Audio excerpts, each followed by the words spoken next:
अस्सलाम वालेकुम dear students. आज हम पढ़ेंगे यूनिट नंबर 7 सुल्तान अहमद मस्जिद।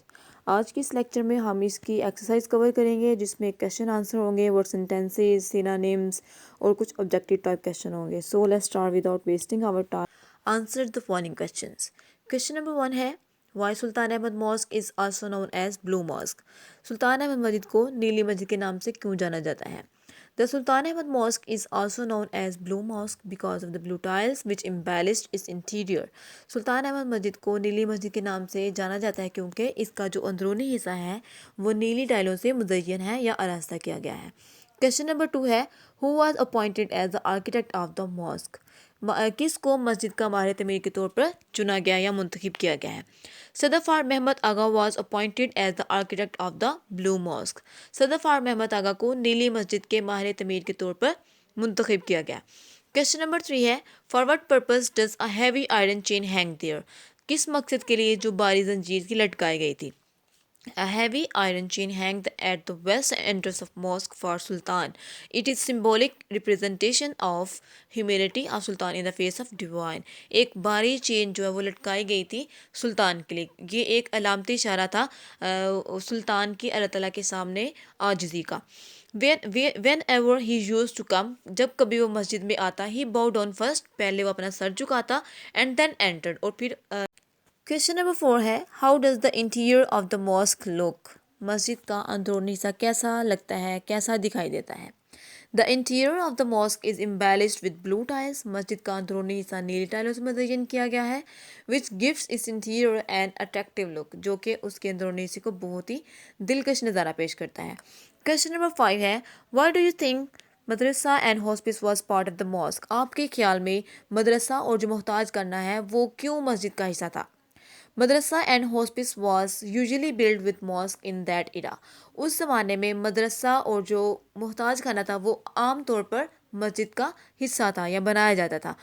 मदरसा was build so that students could get education of Islam. मदरसा इसलिए बनाया गया ताकि जो स्टूडेंट्स हैं, तालिब इल्म हैं, वो इस्लाम की तालीम हासिल कर सके वहाँ पे रह के क़याम करके। And hospice was also build for rest of tyre traders. और जो हॉस्पिस था, जो मोहताज खाना था, वो ताजरों की एक आरामगाह थी। वो जो थके हुए लोग आते थे वहाँ पे क़याम करते थे। क्वेश्चन नंबर 6 है हु कंस्ट्रक्ट मॉस्क सोफिया। मस्जिद जो सोफिया वो किसने तमीर की थी? Ottomans caliph build Hagia Sophia mosque. एक तुर्की खलीफा ने मस्जिद हाजिया सोफिया तमीर फरमाई। सिनोनिम्स क्या है? डिफरेंट वर्ड्स हैं लेकिन उनके मीनिंग जो है वो मिलते जुलते हैं, तकरीबन सेम है। फर्स्ट वर्ड है इम्प्रेसिव, असरंगेज, रिमार्केबल, नुमाया या सबसे अलग। हॉस्पिस, आर्जी क़यामगाह, a living place for travellers, जो मुसाफिर होते हैं उनके रहने के लिए जगह। एम्बेलिश, सजाना, डेकोरेट, सजाना। इंटीरियर, उसका अंदरूनी हिस्सा, इनसाइड भी अंदर वाला। कार्व्ड, तराशकर बनाना। इम्प्रिंटेड, ये भी तराशकर कोई प्रिंट करना। अडॉर्न, सजा हुआ, डेकोरेटेड, सजा हुआ। अपॉइंटेड, मुंतखब किया गया। सिलेक्टेड, ये भी इंतखाब करना। फ्लेम पॉइंट, चमकदार, कलरफुल और ब्राइट। लार्जेस्ट, बहुत बड़ा। ग्रेटेस्ट, इसका मतलब भी बहुत बड़ा। हैवी, भारी। बिग, बड़ा। तो ये तकरीबन मिलते जुलते हैं। अपर, ऊपर वाला। हायर, ऊपर वाला या बुलंद। मोन्यूमेंट, यादगार। मेमोरियल और मार्क ऑफ रिस्पेक्ट, ये भी यादगार वो चीज़ होती है जैसे किसी को रिस्पेक्ट के तौर पर उसको जाना जाता है, उसको याद रखा जाता है। स्प्लेंडर, शानदार। मैग्निफिसेंट, मजेस्टी, शान शौकत वाला। स्पेशियस, कुशादा। रूमी, रूमी ऐसे कमरे को कहते हैं जहाँ पे काफ़ी ज़्यादा गुंजाइश होती है, यानी वो बिल्कुल बहुत ज़्यादा खुला होता है या कुशादा होता है। वॉल्टेड, मेहराबदार छत। डोम्ड, गुंबद वाला और मेहराब, ये दोनों सेम ही है। ह्यूमिलिटी, आजिज़ी। हम्बलनेस, आजिज़ी और इंकिसारी। इल्यूमिनेट, रोशन करना। लाइट अप, ये भी रोशन करना। पुलपिट, मिंबर। रोस्ट्रम, ये भी मिंबर को कहा जाता है। इंटेग्रेट, इकट्ठा करना। पुट टुगेदर, इकट्ठा करना। Words and tenses. First word है impressive. Our principal has an impressive personality. हमारे प्रिंसिपल की एक असरअंगेज शख्सियत है। डिक्सटोरियसली, महारत से। ही हैंडल्स मशीन्स डिक्सटोरियसली, वो मशीन्स को बहुत महारत से हैंडल करता है। स्पेशियस, कुशादा या खुला। We live in a spacious house, हम एक खुले घर में रहते हैं। फ्लेम पॉइंट, चमकदार। The flame point designs of tiles make the mosque beautiful. टाइलों के जो चमकदार डिज़ाइन है उन्होंने मस्जिद को खूबसूरत बना दिया है। ह्यूमिलिटी, आजिज़ी। हज़रत अस्मा रज़ी अल्लाह अन्हा was a great example of humility. हज़रत अस्मा रज़ी अल्लाह तआला अन्हा एक आजिज़ी की अजीम मिसाल थी।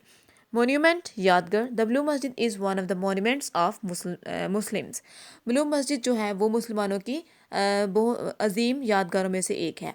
एम्बेलिश्ड, सजा हुआ। द इंटीरियर ऑफ ब्लू मस्जिद is embellished with blue tiles.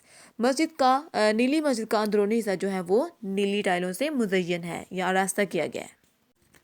Present perfect continuous tense, ये ऐसा टेंस है जो ये बताता है कि कोई काम जो है वो पास्ट में स्टार्ट हुआ था और प्रेजेंट में कंटिन्यू है। ठीक है, इसका स्ट्रक्चर है पहले सब्जेक्ट है, उसके बाद ऑक्सिलरी वर्ब या फिर इसको हम हेल्पिंग वर्ब भी कहते हैं, हैज़ बीन और हैव बीन। ठीक है, उसके बाद हमारा जो प्रिंसिपल वर्ब है, मेन वर्ब है, वो है फर्स्ट फॉर्म यानी बेस फॉर्म जो होती है और साथ आईएनजी। ठीक है, आप यहाँ पे देख सकते हैं कि इन्होंने कम्बिनेशन यूज़ किया है प्रेजेंट परफेक्ट का और प्रेजेंट कंटिन्यूस का। इसके जो हेल्पिंग वर्ब है वो हैज़ बीन और हैव बीन, हैज़ और हैव जो है वो हमारा प्रेजेंट परफेक्ट है, जबकि जो मेन वर्ब है फर्स्ट फॉर्म प्लस आईएनजी ये कंटिन्यूस का है। तो ये जो दोनों है वो कॉम्बिनेशन है प्रेजेंट परफेक्ट का और प्रेजेंट कंटिन्यूस का। और इसके बताया गया कि यहाँ पे इसके टू यूजेस हैं। ठीक है, एक तो ये कि हम कोई जो एक्शन है वो पास्ट में जो ना वो शुरू हुआ था, प्रेजेंट में आके स्टॉप हो गया, यानी कि रिसेंटली जो वो जो एक्शन है वो रुक गया, उसके बारे में बताते हैं। एग्जाम्पल्स देखें। I am tired because I been running. ठीक है, मैं थक चुका हूँ क्योंकि मैं दौड़ता रहा हूँ, यानी कि मैं थक चुका हूँ। It is the present. ठीक है, ये प्रेजेंट के बारे में बता रहे हैं।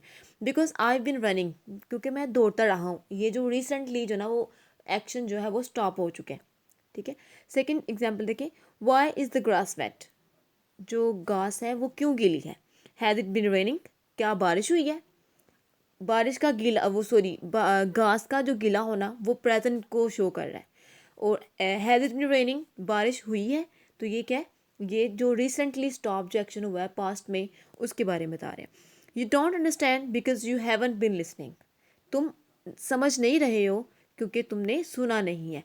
तुम समझ नहीं रहे, इट्स द प्रेजेंट टेंस। ठीक है, यू हैवंट बीन लिसनिंग, तुमने नहीं सुना है, इज द पास्ट टेंस जो शो कर रहा है कि ये जो एक्शन है रिसेंटली स्टॉप्ड हुआ है।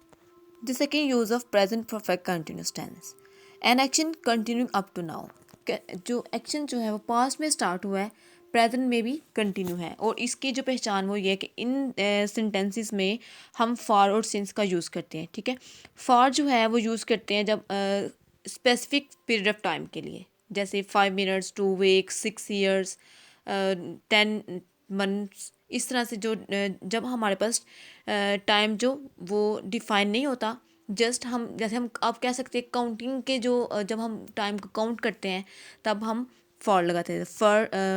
For 2 minutes, for 3 weeks, for several months. Okay, और जो सिंस है वो हम करते हैं पॉइंट इन टाइम के लिए। ठीक है, स्पेसिफिक टाइम जो होता है जैसे 9 o'clock, 1 जनवरी।